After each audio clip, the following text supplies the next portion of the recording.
There was another statement made by Donald Trump that could also indicate that there is a real crisis happening, by the way, between him and the Netanyahu administration. What was that? Well, Donald Trump just landed a bombshell in relation to the Israeli prisoners in Gaza. Again, shocking everyone out of nowhere and without any coordination. What was it?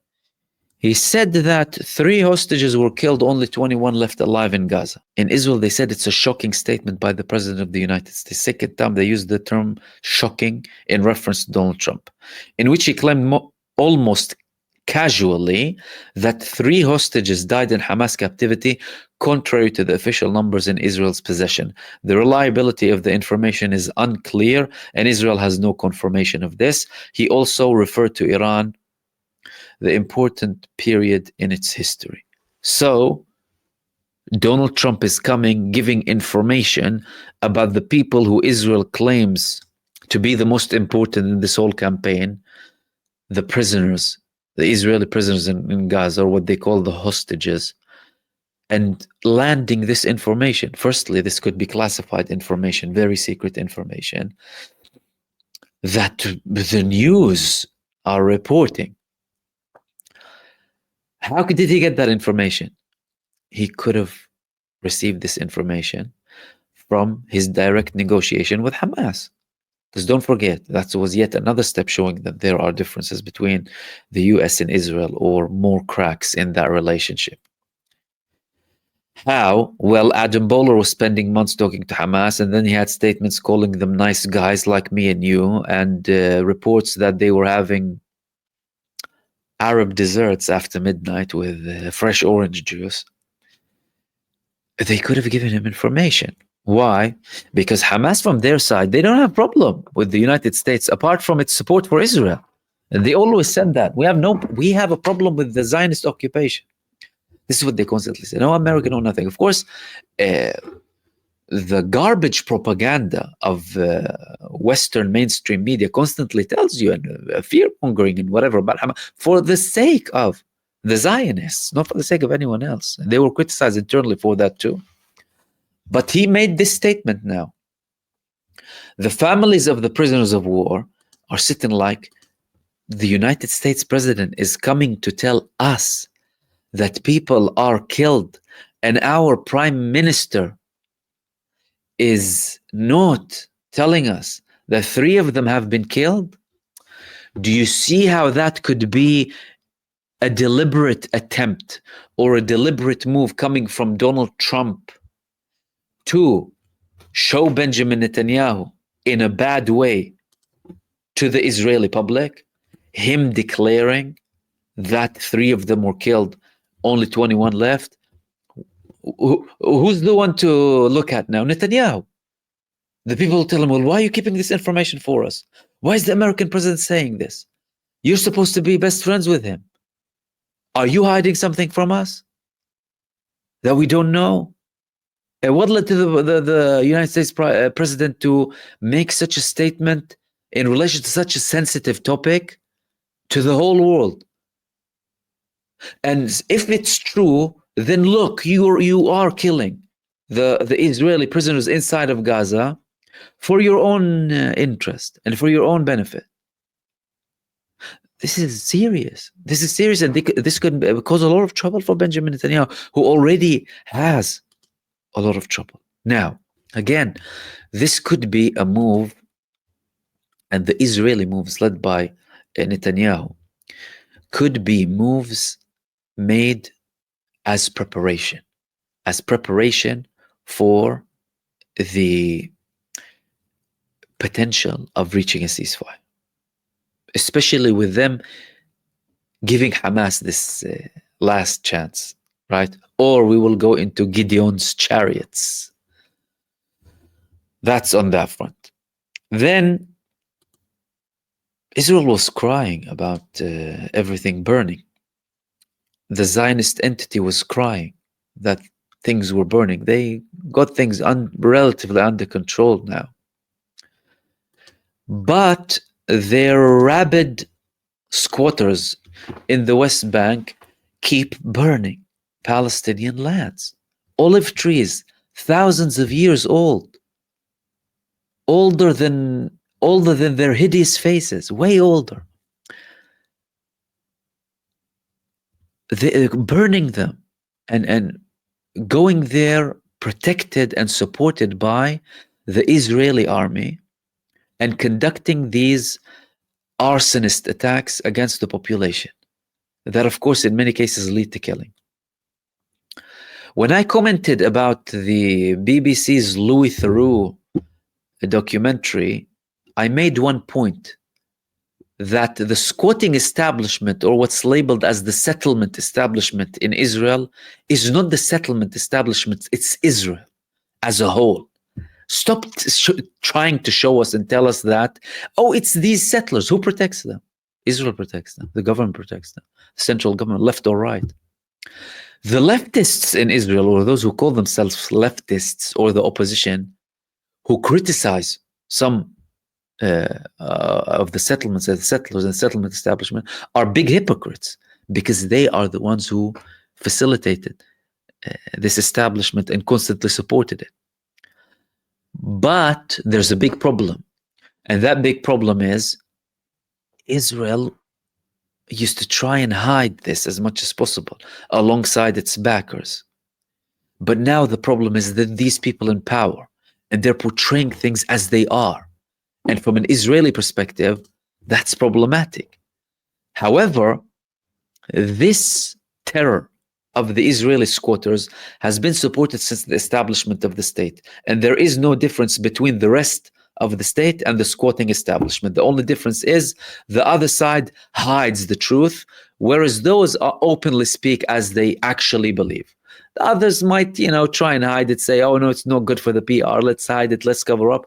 But no, the settlers tell you, this is us. This is our establishment.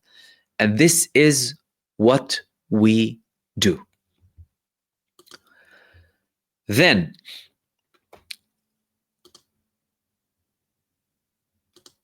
the Palestinian President, Mahmoud Abbas, is visiting Lebanon.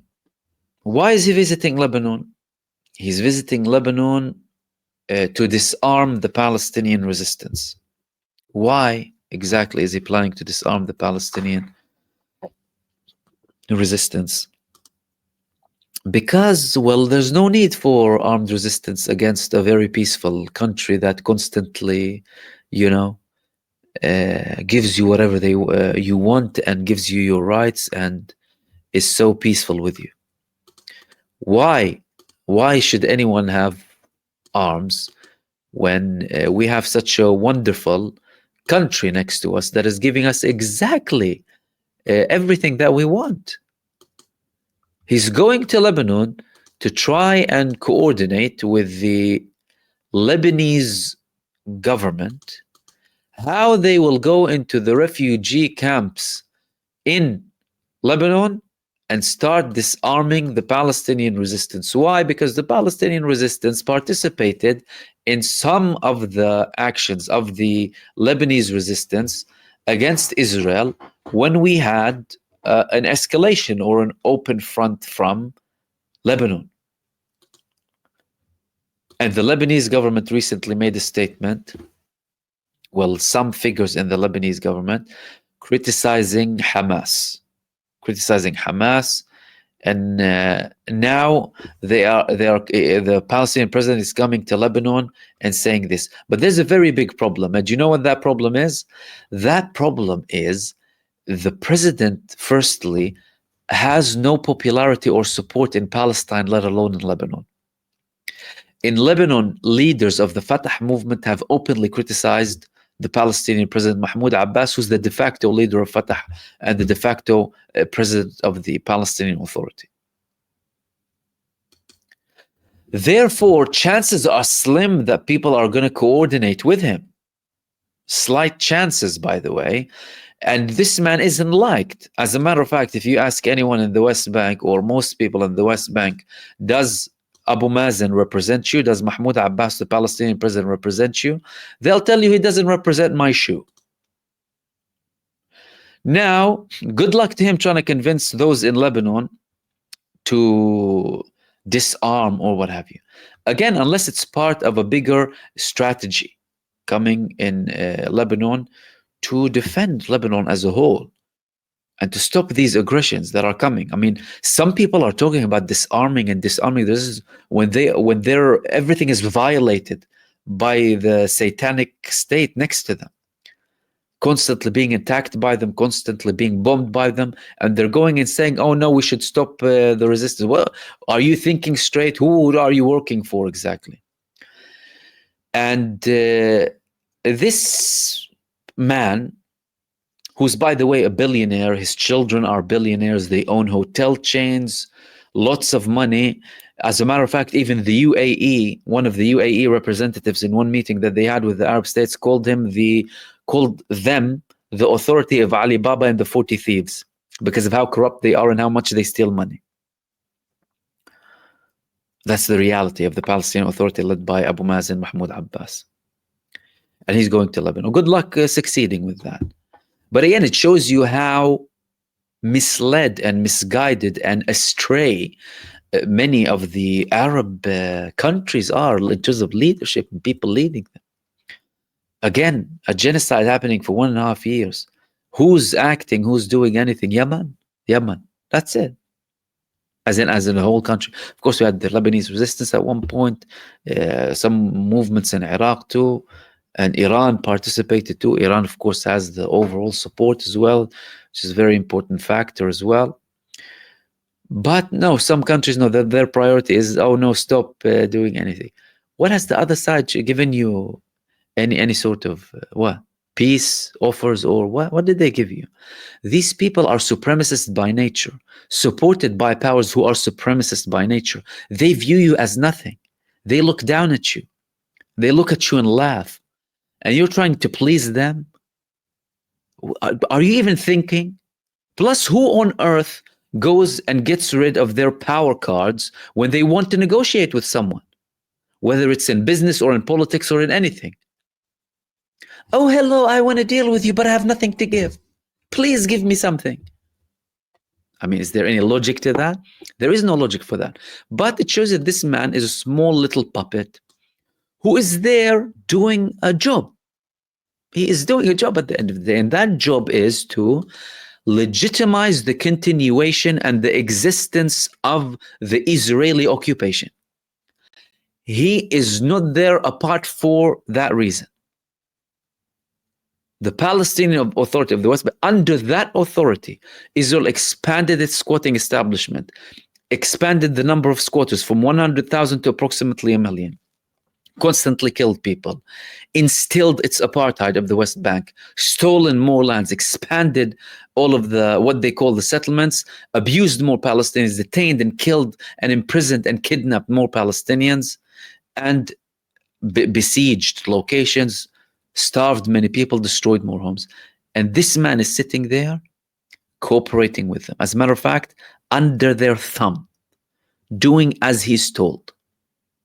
A puppet for the Zionists. This is what he's doing. And he's trying to do that with Lebanon too.